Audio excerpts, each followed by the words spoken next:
Pada zaman dahulu, hiduplah dua orang pemuda yang mempunyai watak yang berbeda. Sebut saja mereka pemuda baik dan pemuda jahat. Dan keduanya sama-sama hidup dalam keterbatasan.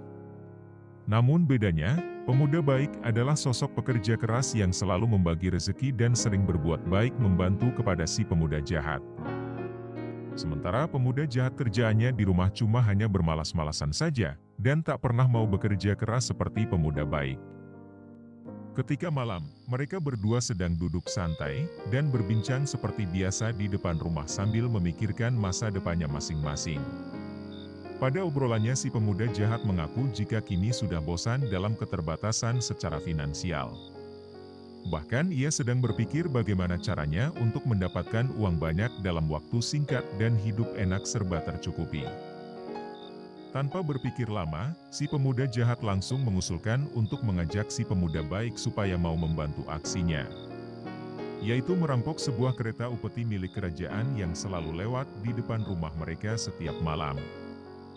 Pemuda jahat pun lalu berkata bahwa aku punya ide, bagaimana kalau kita coba cegat saja kereta upeti milik kerajaan itu.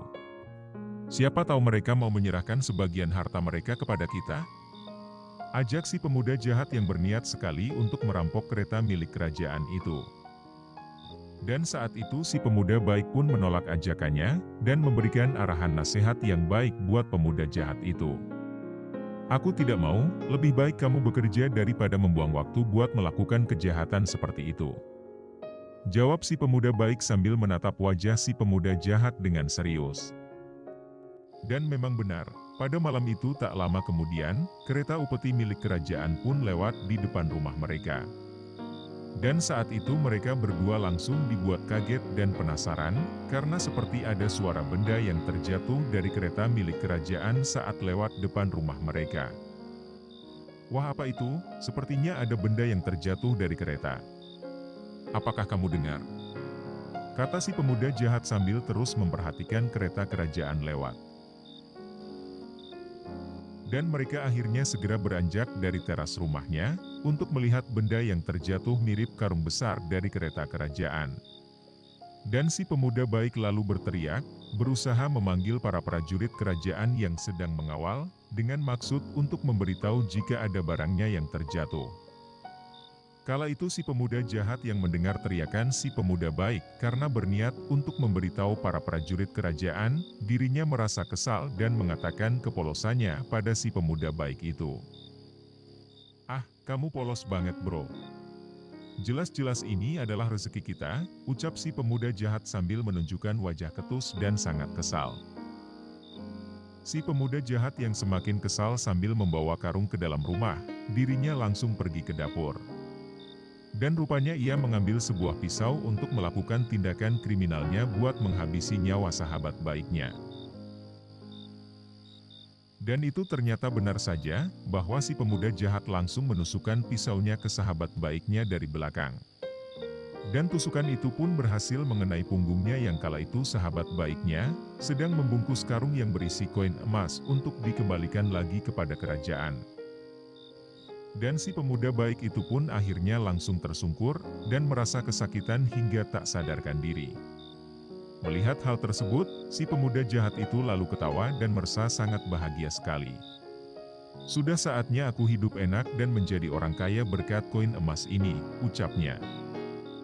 Tapi sayangnya impian si pemuda jahat sirna saat itu juga. Karena tak lama kemudian, pasukan kerajaan kembali ke tempat mereka dan mengepung rumah mereka. Setelah si pemuda jahat mengetahui prajurit yang kembali dan mengepung rumahnya, pemuda jahat langsung berusaha untuk melarikan diri. Si pemuda jahat pun akhirnya terpojok karena sudah terkepung dari depan dan belakang, ia tak bisa melarikan diri dan tak bisa berkutik. Akhirnya si pemuda jahat itu pun berhasil ditangkap dan dibawa untuk dijebloskan ke dalam penjara kerajaan. Dan si pemuda baik akhirnya juga mendapat pertolongan, dan dibawa ke istana untuk mendapatkan pengobatan karena sudah berusaha untuk mengembalikan koin emas itu. Tapi sayangnya, justru saat itu niat baiknya dipatahkan sahabat jahatnya sendiri yang berusaha membunuhnya. Waktu pun tak terasa dan berlalu begitu cepat, dan sudah 1 tahun si pemuda jahat berada di dalam penjara. Dan ia berubah menjadi seorang pemurung dan pendiam, bahkan tak pernah mau makan dan jarang tidur. Hal itu karena ia sangat menyesali perbuatannya, karena telah memperlakukan sahabat baiknya dengan kejam sampai menusukkan pisau di punggungnya demi koin emas itu. Dan kini ia baru sadar, bahwa mencuri, mengkhianati serta memutarbalikkan fakta dan menikam dari belakang, adalah perbuatan paling tercela di muka bumi ini. Sebulan kemudian, tak disangka pemuda baik datang menjenguk si pemuda jahat di dalam penjara. Sontak saja, si pemuda jahat kaget karena melihat si pemuda baik ternyata masih hidup. Si pemuda jahat pun lalu berkata, "Astaga, kenapa kamu masih hidup, bro?" Kata si pemuda jahat dari balik jeruji besi sambil menitikkan air mata karena penyesalannya. Si pemuda baik pun lalu menjawabnya, "Ya bro, Allah menyelamatkanku."